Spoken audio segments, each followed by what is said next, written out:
You're working for it, working toward it. We recently had a promoter that was really into us. We played at the Vortex in Akron with him. That was the same night the incident happened. With Justin, where he ended up leaving the band. Oh, the incident. Yeah. Is that we just leave it at that? We'll call it an incident. Basically, yeah, the incident. Long story short.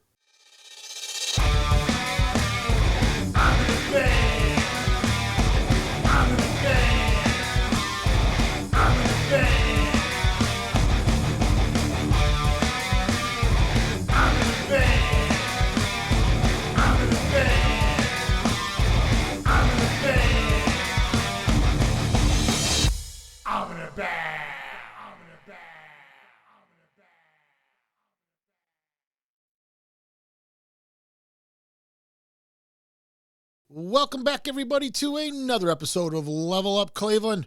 This week, we have the guys in here from Counting Gravestones.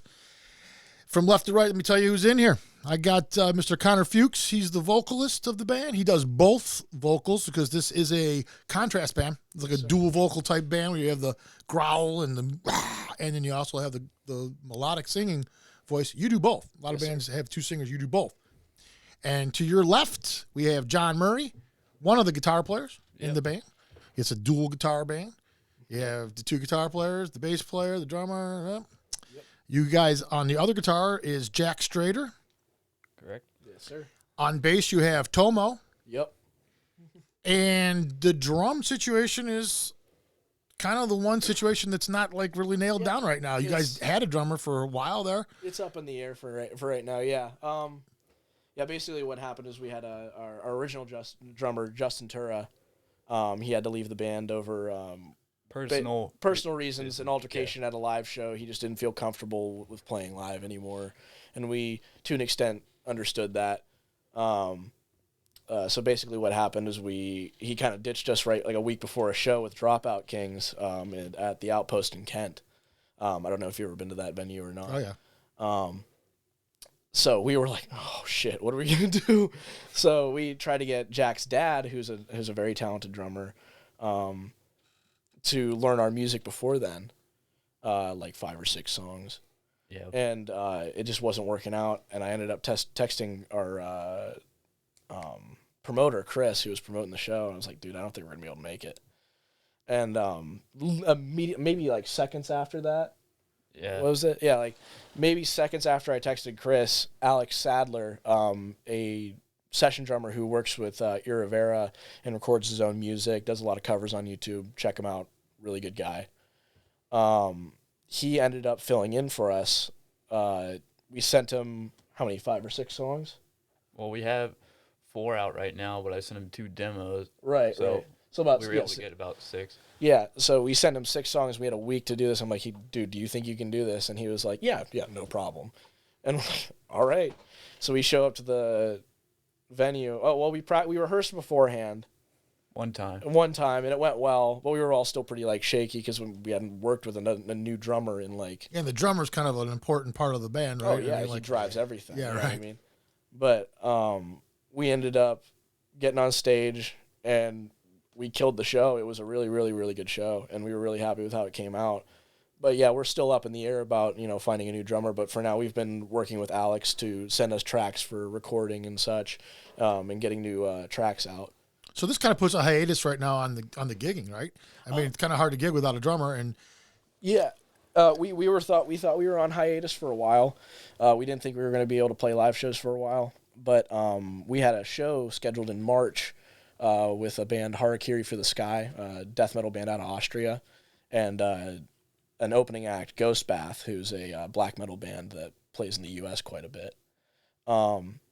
So I really wanted to be like, all right, like we got to at least find someone before then because this is a big opportunity for us, being able to play at Preserving Underground, same place that Beartooth played at like a year before. So we ended up getting Jack's dad back into the mix, and he actually had time to sit down and play those, start playing our music. The difference with Alex was that he's a session drummer. He's like trained to be able to learn that on a short-term amount of time. He's ear trained. Right.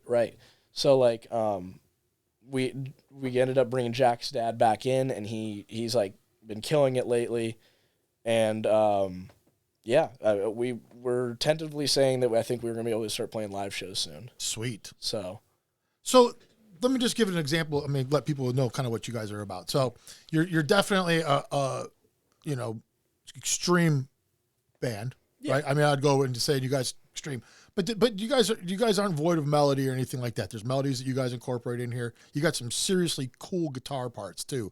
Really good riffs. Someone's coming up with some really cool riff stuff that's coming in there. You guys are really good at trading off things too. Like all of a sudden you'll be going down a road and then it goes right into this other part and it's another cool riff, really good at that.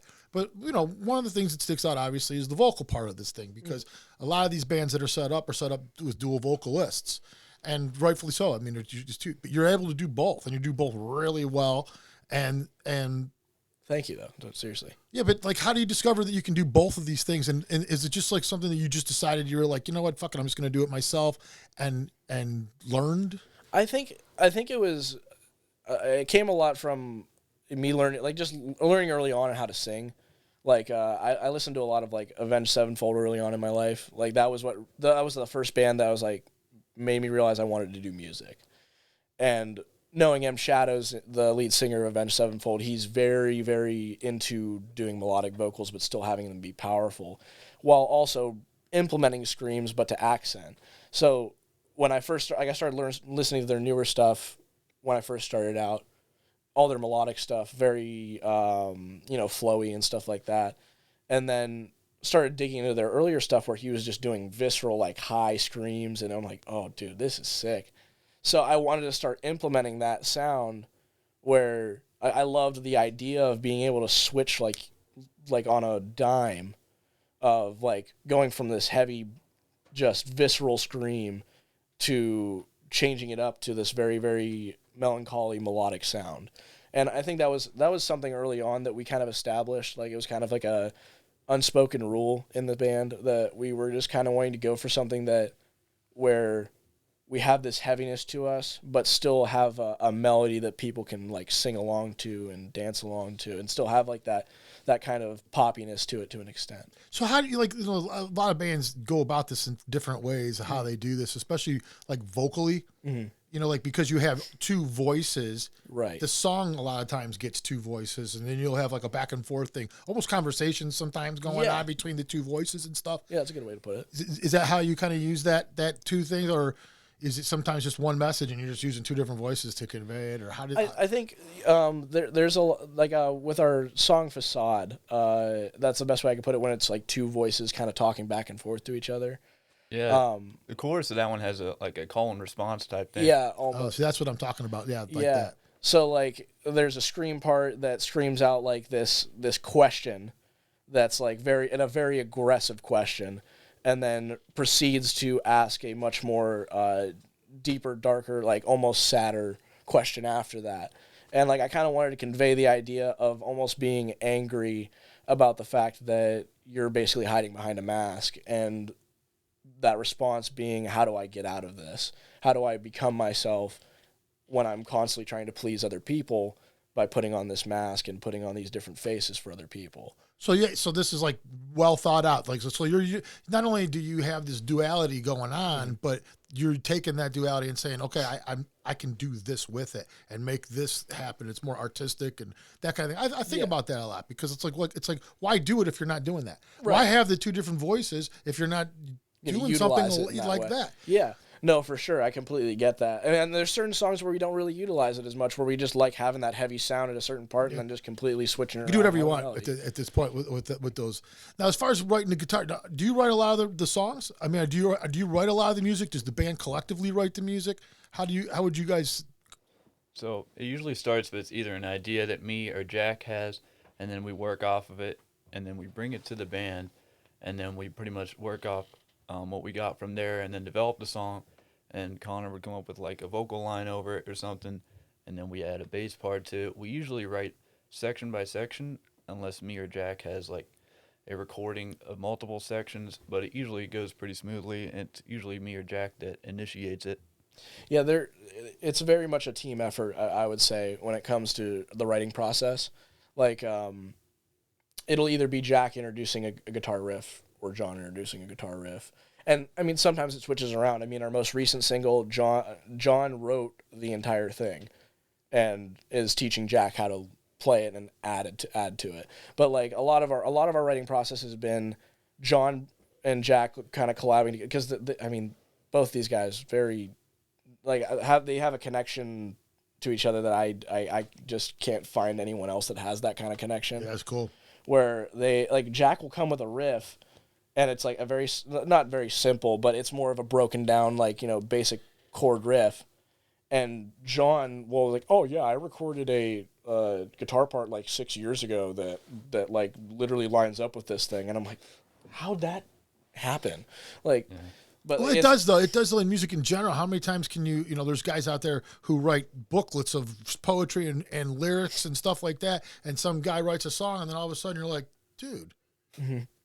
This is it's almost like this goes. Like it's it was made meant to for happen. Yeah. It just happens that way. You know what I mean? Especially when you have good chemistry. Right. That's what I mean. Overall, I think it has a lot to do with the chemistry of the band, and I mean Tomo falls in there too, because I mean Tomo's an oddball, I will admit, but I love him for it, because I mean when we first met this guy, he was absolutely silent. I think he said like maybe 3 words to me when we first tried him out in the band. And he was like, yeah, hi, I'm Tomo, and shook my hand. And I don't think said a word the entire time the rest of the rehearsal. But you see this guy on stage. Oh, my God. And he turns into an absolute monster on stage. And he's a great bass player? Oh, yeah. Fantastic He's incredible. bass player. He can, like, run around the stage while playing the most complicated bass line you've ever seen. Oh, yeah. Like, wow. No shit. Very, very talented, not just a musician, but a performer in general. Oh, yeah. He's a natural-born performer. Exactly, and Oh, it's like, dude, I want to get to know you more, but it's weird because we have this natural connection to each other through the music, but like when it comes to Tomo, we don't really know a lot about him. He's kind of a wild card. So that sometimes that's better for Tomo. Well, yeah, for him, his size, obviously he becomes an enigma at this point. I mean, like when we first saw him on stage, like we were just as shocked. Like we as the crowd was when we saw him like running around on stage, jumping into the crowd. Oh, that kind of stuff too. Oh, that's good. And like, it was weird because we realized, at least I realized, I'm like, oh, this guy's trying to create an image for himself. Well, he has an image. I've seen the pictures of him, and I've seen him perform and stuff. You too, though. Mm-hmm. You have a distinctive image when you're up there on too. You guys, you put the makeup on, not dressing like a female maybe makeup, but you have more like the King Diamond type. It's not like that, but it's kind of like similar, the black metal vibe. Yeah, that corpse paint. Exactly what it is. Yeah, no, I got really inspired by it. Like when I first started getting into like Mayhem and shit like that. Yeah, right. I loved that imagery where it was just dark, grungy. Like you didn't know like these guys could kill people. Like that's what you thought. But like, yeah, I got really inspired by that imagery, and I love, like that's part of the like excitement for me is like putting on that makeup and turning into a different character on stage. Well, it's I think partially too, like like growing up and following a lot of these different bands and stuff. When you have a frontman who looks a certain way and acts a certain way, I don't know if you know like old Genesis, okay, like like Peter Gabriel when he was first coming out, he would have the odd makeup, he had the crazy hair and all that. But when you would think of Genesis, then you thought of Peter Gabriel. You thought face, you could see the image of it all, and it would all distinctively, you could relate to that band immediately. And I think of you guys that way. I think of you guys where I'm like, they even have a distinctive person in the band that you remember. Like not everybody has that. Like you can't always just rely on the music. I mean, I know every band wants to, and for obvious reasons, but there's got to be something that separates you from the other bands. Well, yeah. I mean, like, it's funny, like, you mentioned that, because, like, I say that shit all the time. Like, if you can't put your art on stage and sell it, there's no point in doing it. Because, like, it's true. Yeah. I mean, I personally think that if you can't show it on stage, then there's really no point in recording it in the first place if you can't show that you are capable of doing it. So you're live first is in your mind. That's the most important part. To an extent, yeah, because, well, I love that connection to the crowd. Like, it's not like we're playing to, like, thousands of people or anything right now. We're pretty early, obviously. But, like, seeing that pit open up and seeing people, like, starting to learn your lyrics and, like, singing. Cool. Yeah, like, there was a show we played in shoot, what was That it? was the Worcester one, right? Yeah, it was the Worcester show at the Vault, Worcester. right? Yeah. Yeah. There was like at least like 7 to 10 people that were like screaming the lyrics. People I've never met before screaming along our lyrics. Well, you guys do have some pretty good, numbers as far as like your streams. Could Yeah. not think of that. But as far as your streams on Spotify's and Yeah. all that kind of stuff, you guys do pretty good. I mean, I think one of your songs has like over 8,000. Yeah, we have one. I think it's like two. I'm trying to think. Of Was the it numbers, 2,000 or was it? I thought I could have swore it was. I But think it could was be wrong. 2,000. But All our songs are like approaching 4, 3, 2, and 1K respectively. So- from release date. Yeah. Oh, and so there's got to be people out there that are listening to it more than once, and then you that's what you got. You got Right. people memorizing stuff. I always wondered what that was like. I've been in a lot of cover bands and stuff like that, but I've never been in a situation where I was out there singing my song and people were singing the words back to me. No, it's like it's really surreal in a sense. That's the word for sure. Yeah, Real. because like obviously like I've been that kid in the crowd that's like screaming the lyrics to the singer that I'm like idolizing.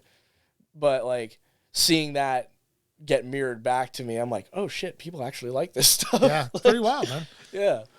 John, so how do you when do you pick up the guitar? How does that work out for you? How do you get to this point?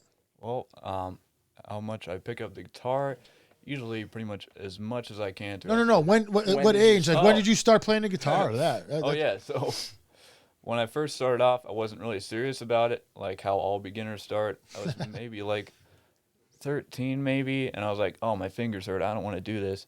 I took like a few years off, and I discovered bands like AC/DC and like Led Zeppelin and stuff. I was like, especially Van Halen. I was like, wow, I want to play like that. And it was just from there, it was like, keep getting better, you know.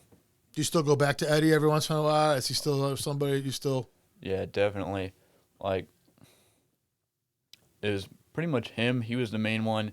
Angus Young, I always thought was really cool. Pretty much from then on, my goal was to like, I want to play like that. And then I just started to get into other types of music, and then it just Evolved. yeah, pretty much the whole time I was like, how much better can I get? And that's why I practice hours, like if I can every day, trying to always get better. So Still to this day, you're just in that same mode. yep. You guys know, you guys are all the same. I swear to God, there's just something about certain musicians where you hear that same story all the time.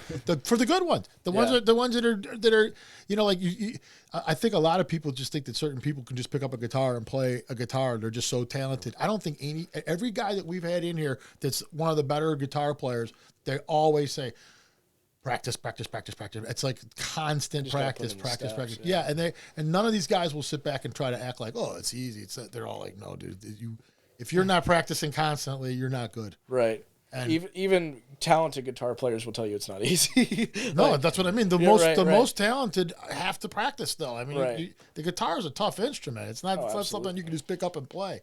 sure. And as far as like let's just Jack. Now, did you guys know Jack before the band, or how did you guys form the band? How did So, How it formed, we had the original first drummer.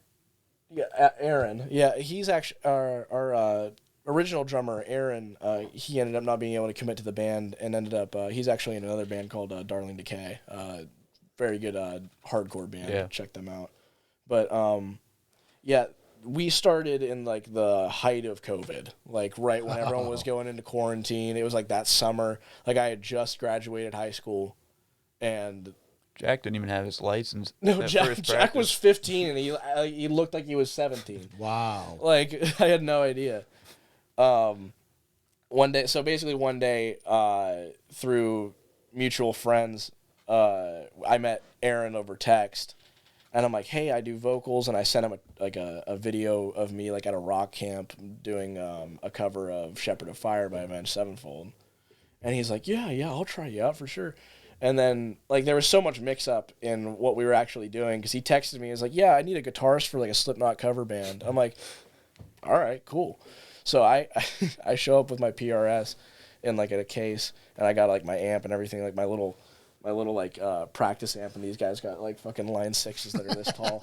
Oh, I still had my PV at that time. Right. I But still Jack used my had practice amp. Jack had the giant ass amp.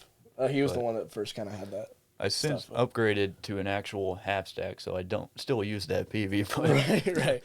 But anyway, so I show up, and Jack's in the garage playing guitar. John's in the garage. I introduce myself, and I'm waiting on Aaron to come out so we could start doing Slipknot covers. So I pull out my guitar, and I learned Sulfur by Slipknot off of All Hope Is Gone to like show these guys what I was, and I started playing like, and I showed Jack. He's like, "Oh yeah, dude, that's sick," and he's like, "You know, you're doing vocals, right?" I'm like, yeah, "What?" we And were he's all like, "Yeah." pretty confused the first day. The message I got is, "Do you want to play bass in a metalcore band?" But then I was like, maybe I'd be better at guitar. He's like, "Oh, I got someone else for guitar." So he thought he was joining a Slipknot cover band on guitar. He thought he was doing the bass. Yeah, It was a total clusterfuck, but Wasn't organized well. Is that what happened? Would you yeah, say? pretty much. Yeah, that was kind of a history of with Aaron. Was that we were always pretty disorganized at that point in time, but yeah, basically. So what happened was I put my guitar down. Aaron comes out. He's like, "Oh yeah, we were gonna audition you with this Bullet for My Valentine's song. What was it called? Tears Don't Fall. Yeah, Tears Don't Fall. And I'm like, "Oh yeah, I know that song, no problem." And I'm like, "Can I use your bathroom real quick?" I walk into the bathroom and like turn my phone speakers on and put it up to my ear. I'm like, "What are these?" yeah, I totally know this. Yeah, and I'm like listening to this song. I'm like, shit. And I'm reading the lyrics along with it. I'm like, all right, I can do this. And I go out to the garage again, and the speaker wasn't working. The vocal. Yeah, mic we had speaker- it plugged into the wrong line. wrong line, so he was just screaming his lungs out. We could barely hear him. So I'm literally just acoustically screaming. Yeah, and amongst all these amps. Right, Oh, yeah. right. It was And loud. I think the main reason that I got into the band was what Jack told me. He's like, "Yeah, you're the only person we auditioned that like I was able to hear your screams over top of us." I Oh, was like, "Shit, Ended that's up working cool." in your favor. Yeah, so yeah, we ended up doing that, and then like I think two rehearsals later we wrote Bloodbound. Yeah, we started writing it. It started with an idea that Aaron had on the drums, Yeah. and then I played the rhythm over it, and I believe I wrote most of the rest of it, but Jack wrote the little melody, and I harmonized it. But Yeah, that's how that one came about. right. No, that was was- our first track we ever recorded, but Yeah, it was originally a lot different. Mhm. We since improved it before we released it. that's why we re-released it on Spotify. We had it on SoundCloud and it sounded like garbage because we recorded Yeah. the drum part on my phone and just sent it over to our producer. this is the first time you guys ever did anything. Right, though, right. huh? He was like, "Yeah, you think you could work with this?" He's like, "Fuck no." All right, guys, real quick, we're gonna take a break. Yeah, no problem. We'll come back in a couple more minutes. The guys from Counting Gravestones.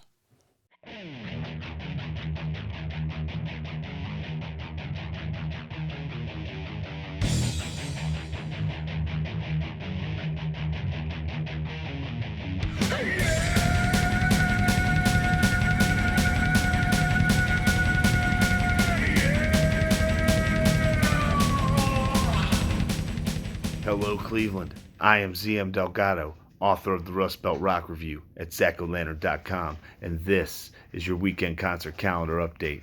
First on our agenda, Thursday, the 6th, at No Class, it's Obscene. With them, they're bringing special guests Molder, Dissected, and Sperm. Second up, Friday, the 7th, at the Grog Shop, it's Burn It Down, an all-women art and music show. This is going to feature music from Muzzle, Kill the Hippies, Ringer, Seeing Scarlet, and Killer Kilroys. Finally, Sunday, the 9th, at the Foundry, it's Insomnium, with special guest Black Anvil. So there you have it, Cleveland. That's a heavy metal weekend for you. I hope to catch you out at the clubs. Until next time, rock on, Rust Belt.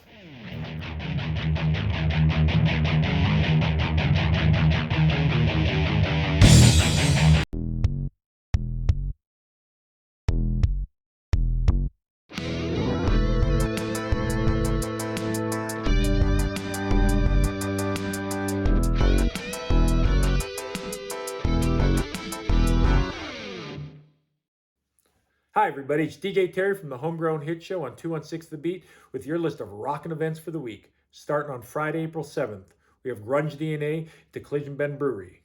And then we have Tricky Dick and the Cover-Ups, and they're over at the Time Warp Bar. Then on Saturday, April 8th, we got Macon Rock, and they're at the Game Day Grill. You've got Lily and Buzz Baldwin, they're at Coda. You've got Grunge DNA, they're at the Harvest Saloon. And to wrap up Saturday, April 8th, we've got Tricky Dick and the Cover-Ups, and they're at the Wild Eagle Saloon. So whatever you do this week, keep rocking, keep supporting local music, and listen to me once in a while on Monday nights. This is DJ Terry, and I'm out. And we are back with the guys from Counting Gravestones. We got Connor and John here with us. And, I want to talk about a little bit now is the music. You guys, you mentioned Bloodbound. That was like the first song you guys talked about how you guys wrote it and everything. You guys got like 4 songs out now. You guys are working on another one, you were saying. Mm-hmm. Yep. So let's talk about that. I want to talk about the songs a little bit and the music that you guys have written. For sure. And so what was after Bloodbound?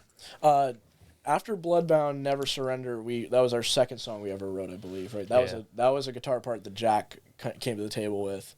Yeah. That was actually how we came about with the name, Counting Gravestones, because all of us were in a really dark time because we had just lost A lot of very friends. close people to us Wow. that had just ended up, and then we just thought it was appropriate. But yeah, Never Surrender was about a close friend of Jack's that had taken his own life, and he wanted to write a song about not giving up on, his memory, and I really connected with that idea, and it's a cool song because, it's one of our more basic songs, I will admit, but I really like that song because of the meaning behind it and just how much it means to Jack and how much it means to all of us in a sense. We're not wanting to give up even after losing the people that we love. Yeah, that's cool. And what's kind of cool about this to me is like you obviously after you guys did Bloodbound, you guys probably, you're there, you're listening to the playback of that first song, and you guys must have just had that moment where you look at each other and go, wow, dudes, this is like above and beyond what we all thought we could possibly do. So now you're getting into that second writing process. Now you're going to write a second song, and it's got to be pretty exciting.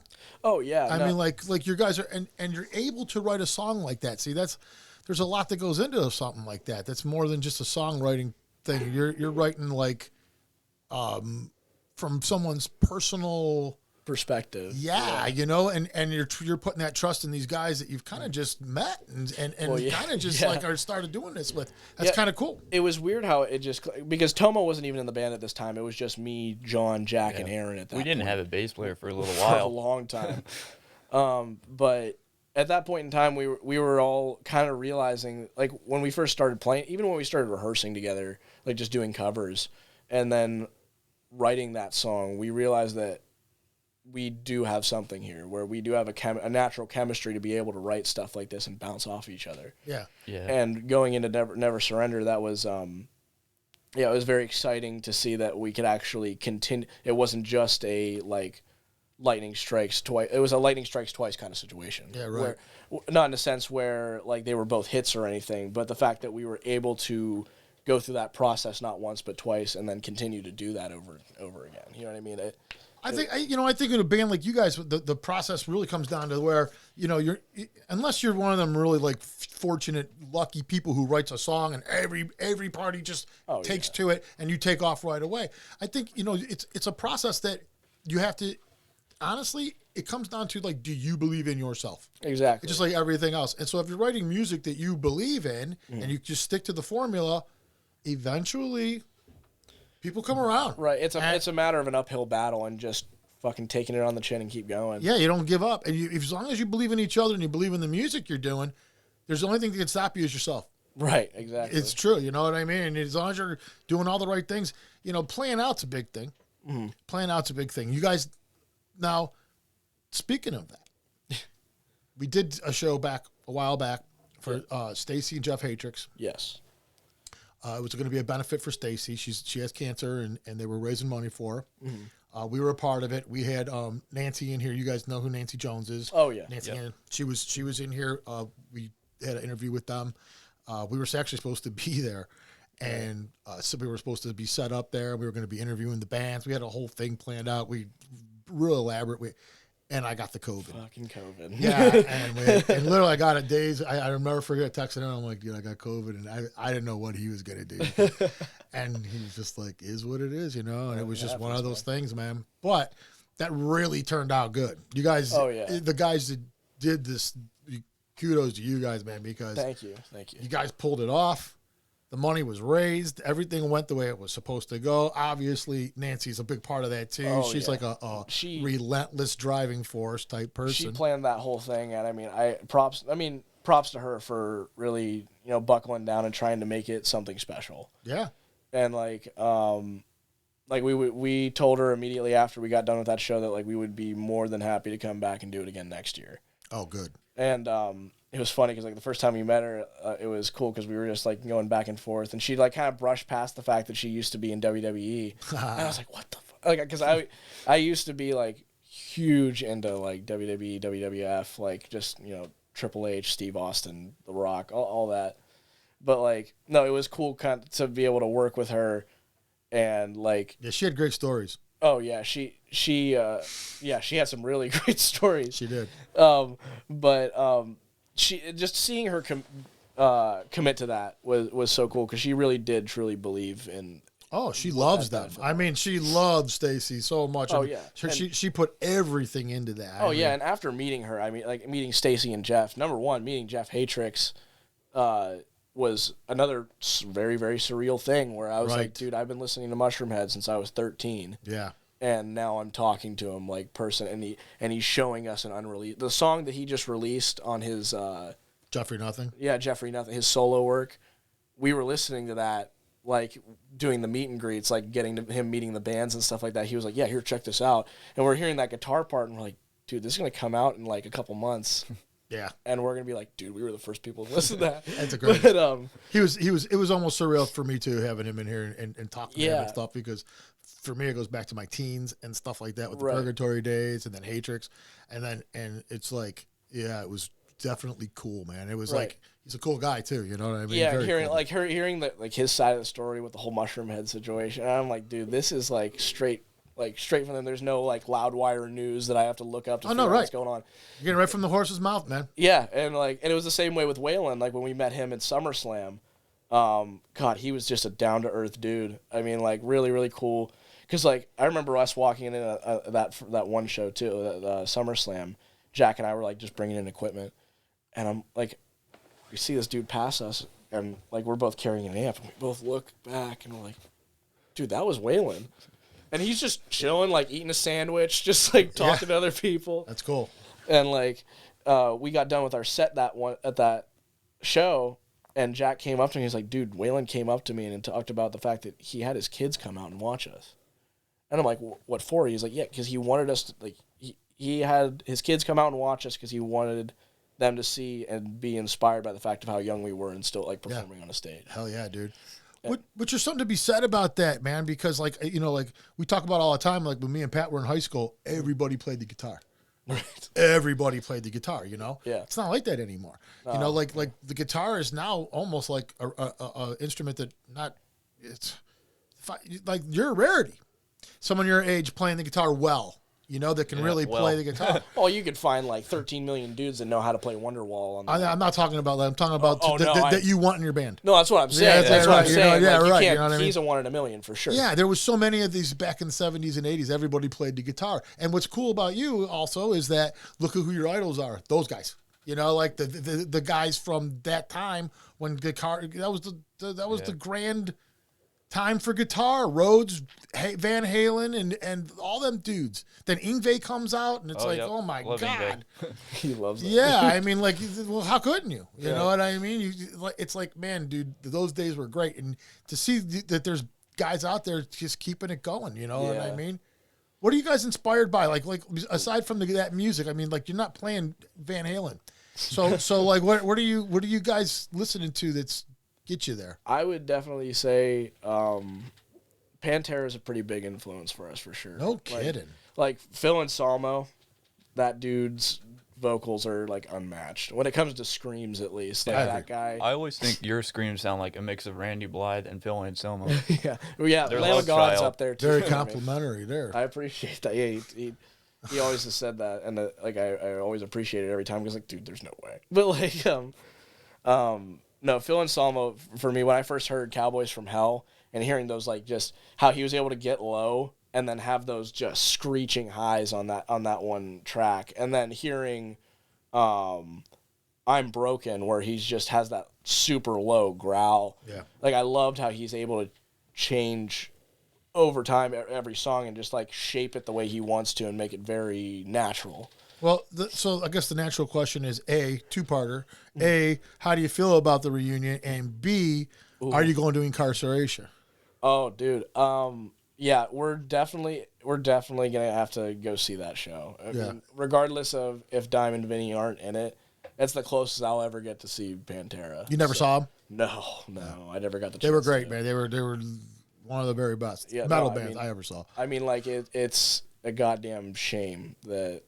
Well, it's weird. Yeah, it's weird how it happened. Oh yeah, it's so sad to see that even like the process of like seeing Dime die and seeing Vinny die, and like knowing that my God, I'm never gonna be able to see that guy live ever again. Never, I know. Like it was just such a sad thing for me because like I had gotten into him and Dime was already dead by then because obviously I was born in 2001. Yeah, right. Yeah. Like but yeah, it was just such a shame to me that I'm like, these guys are such talented musicians, and it ended on such a bad note that they weren't able to really reconcile before a catastrophe happened. So, are you guys going to incarceration? You think? I'll probably be going. We also have tentatively, we have a chance of being able to play at the small stage there. Oh, yeah, nice. Yeah. I don't want to make any promises because I don't know if that's going to be official or not. But you're working for it, toward it. We recently had a promoter that was really into us. We played at the Vortex in Akron with him. That was the same night the incident happened with Justin, where he ended up leaving the band. Oh, the incident. Yeah. Is that we just leave it at that? We'll call it an incident. Basically, yeah, the incident. Long story short, dude came to the bar. They started getting pretty friendly together. They both got really drunk. Dude broke his window because he got mad at him, and he stormed off because he was freaking out. And I every right to be freaked out there. The dude like ripped the windshield, like the window out of his car, and I'm like, dude, like. Long story short, don't go to the bar after a show. Yeah, don't go to a bar after a show. Go drink at a hotel. Hang with your buddies. Where was this? Was this local? Yeah, it was at the Vortex in Akron. Oh, yeah, you did say that, right? Didn't you? Yeah, we played there quite a bit of times. That was actually where we first played our first show. Yep. Pretty decent sized stage there, isn't it? Oh yeah, no, that was nice. Cool because like we were kind of pampered into that, like for sure, because Jack's uncle, like I said before, his entire family is involved in music. It's crazy. Jack's uncle was a bass player in another band called Bold-Faced Lies. And they had a lot of opportunities. Got a show with All That Remains, and then like something happened with the singer where like he cheated on his wife or something like that. It's always this great stuff. It's always like you get right there and then something fucking happens. Yeah, right, man. But like, yeah, they were very talented, and basically his name's, we call him Spike. Because that's his nickname, I guess. I don't know how he got it, but well, I can only imagine. So, Spike he definitely basically has a lot of connections. Yes. So one of those connections being Mike Windle, a promoter that's like in the Akron Kent scene. Oh. And he did a lot of shows for Bold-Faced Lies back in the day. And I appreciate the hell out of this guy because he's always been really good to us. Always like gives us opportunities. When I text him if we like looking for like connections to another venue, he'll get back to me as soon as possible. Awesome. And he really, I really give him props for it because he really took a chance on us. Like he didn't know how we were going to be on stage, and we didn't know what the fuck we were doing. Like we never played a live show before, right? And he put us on a pretty decent stage for like just starting out. Like we should be playing at we did play at a bar one time. That was our first exposure. Bar. Yeah, it was like a club bar, and we were like in the corner while everyone was drinking, getting off work, and everyone was just like Yeah, you guys are pretty intense for something like that. Yeah, You got to kind of know you're going to this thing to enjoy it. Definitely an odd vibe for sure. Yeah, but and we went on stage for that show and overall killed it for our first show. And Mike helped us out with a bunch of other shows like that. And that was When Scenes Collide 8 or When Scenes Collide 9? Yeah, we played with Pigweed. I think it was 8. Yeah. There's metal bands, rap groups. Rap groups. So Casey Zans, a couple of We played with them a few times. Yeah, we played with Casey Zans a couple times. Yeah, pretty good experience. Yeah, they're pretty cool too. But yeah, we first played with Pigweed, and that was really cool because I mean they tour quite a bit. Yeah, you see them a lot pop up their names. Yeah, yeah. But that was our first exposure into the live scene. So you guys have 4 songs out right now, and there's a new one you're working on right now that you guys are pretty much releasing. Yes, it should be out actually. By the time this is released, yeah, right. And you out. guys are making a video for this and everything. Oh yeah. Now, has that been the MO of all this stuff? Like, have you guys been putting videos together with the songs, or are you just now starting to get into the video part? Usually, we have a music video out for Crooked, and usually how it goes is if we're really we think this song's really something special, we'll put a music video to it because we want people to have that visualizer and be able to have a story to go along with it. And especially with this song, it's really exciting because it's the first time we've ever done a feature with anyone. And having Mikey Wrightson from E Rivera on it. Oh, that's cool. He's a beast. Very talented harsh vocalist. Dude is a beast. But so you got 2 of those, and then you got your voice also. Yeah. So you're doing 3 voices here. Yeah. So it's gonna be this is definitely on our recorded discography. Definitely the heaviest song we've released. And this is gonna be the quality mark for releasing. After Definitely, it's this. going to be the pedestal of what we want to make for quality. This is your Rain and Blood. So this is like you guys do that, and then everything sounds like that after that, pretty much after. Yeah, well, I mean, we definitely when it comes to quality. Well, you got to find. I see what you're saying. So Yeah. this is a well produced. This is just a well produced. Yeah, song. we've put a lot of time and effort. Well, you guys stuff sounds pretty well produced. I mean, I gotta say, yeah. it's not. It sounds pretty well produced. That's all Brandon Folsom. Yep.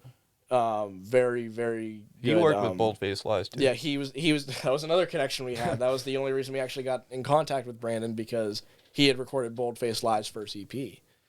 So we ended up hitting him up, and we recorded 2 songs at Shane Grimm's house, which is the guitarist of E Rivera.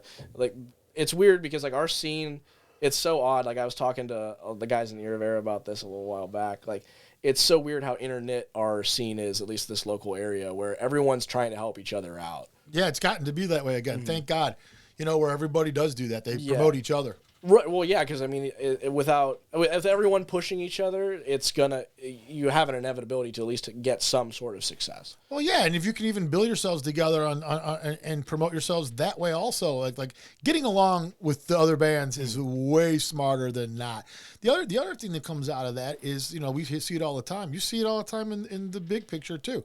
You get 5 bands that kind of are tight, right?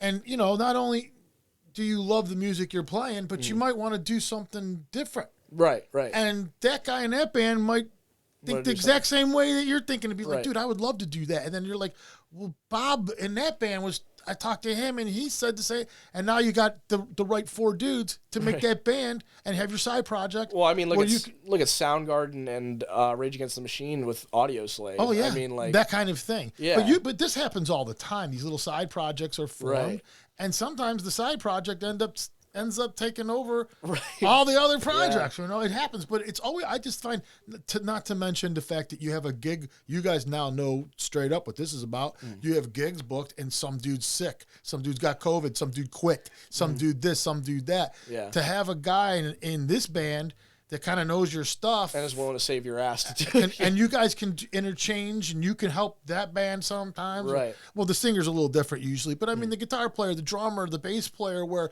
they can just insert and interchange. Yeah. Yeah, and you don't know any better of it because your gig, the show must go on. Exactly. You know what I mean? Just because you're sick, man, we still got to play. Right. Yeah. Absolutely. Somehow, some way, and knowing all these guys somehow. helps a lot, man. Yeah. Right. Second to last show, Jack was at his football banquet, and he had to drive all the way from I think, yeah. Didn't all the he way get from there like Salem. 5 minutes before we were supposed to get on Yeah, stage? he got there like dressed up all night. Yeah, he He's got there going on dressed in stage like his that. football banquet clothes, just to show you how young he is. He's still in high school. I mean, he just got done with like football for his senior year, and this dude just showed up in like button up and khakis. Through on stage performs like that. Threw his V on Doesn't him, give a just shredding. But yeah, it's a very situational thing for sure. But it's nice to know that there, to an extent, is someone that you can rely on to help you out, and they can rely on you to. Yeah, I mean, like there's a whole lot that goes on in that, and it's hard to promote yourself. Oh yeah. When you got other people promoting, and you're promoting, and everyone's promoting, the whole scene is lifted. Right. You know and that's what's important. And I think Cleveland is there's a scene brewing in the Cleveland Akron area. It's funny because like I noticed that too, because like I remember like talking about it with the band. I'm like, yeah, the Pittsburgh scene's wild right now, and I'm like, dude, I don't know, like, because it seems like Cleveland's starting to build back up again. Like, it seems there's a lot of people in this city that are really passionate about this kind of sound, this heavy sound, and like want to see it flourish. Like, I mean, take what's his name, Zach Delgado. Yeah. He's done 2 articles on us. Zach was on our show. Oh yeah, Zach does a segment on every one of our shows. Yeah, no, he's a Yeah. great guy, and We he's were always talking to him one time. He was like, "You guys should definitely get on Level Up Cleveland." yeah, and we were like, all right, dude. And he was very honest with us about how he felt about our sound, and you could tell he's very passionate about the music that's in this city. Like he wants that underground scene to be brought to the forefront, and I think there's a lot of people that have that same image. I agree. I think it's happening. I mean, what was it? Cleveland Mosh that just started doing a festival now. Yeah. Mm-hmm. Hopefully we can get on that at some point. But It also comes down to some of these producers that are local here too. You know, like one of the things that are here is also Juan Ricardo. I don't know if you know who Juan is, but Juan was a legend. He is a legend Cleveland wise. He's the very first metal bands and stuff. He's in Sun in the Sky now. He's an incredible singer, but he's also a rep for Pure Steel Records. Oh, and okay. he signs a lot of these bands to Pure Steel. Pure Steel is a German label. Interesting. So they basically, when they record, they just do everything and just send it over, and then they do all the producing and mixing in Germany and send it back. They're a big deal, and they produce a lot of the bands. However, Mercenary Studios with Noah Buchanan is like almost all these metal bands that are coming in here. We love Noah, Mercenary, Noah. We keep hearing so much so that Noah was in here a month ago. We just like, no, we're just bringing him in. Right. And you know, some of these producers like Noah Buchanan, dude, they're creating a whole sound for this whole area. It's almost like they're doing so many of these bands now that are out there. Ringworm, he does. I don't remember. I can't remember all the bands. I would compare it to like I don't know if you know much about it or not, but have you ever heard of the band Attack Attack? Not that, no. Attacks, but not Attack. Okay, there's this very scene-esque metalcore band that started in the early 2000s called Attack in Dayton, Ohio. I believe Dayton, Ohio. I want to say Dayton, Ohio. But basically just a bunch of these guys were just really into the metalcore that they liked, and they were getting made fun of for it because obviously they were just kids that were trying to act hard. But what ended up happening was like a flourish of just all these different guys kind of just going their separate ways and just blowing up as musicians. I mean, Beartooth, Caleb Shomo, he writes all the music in that band, and he originally started out in Attack, the lead singer of Mice and Men.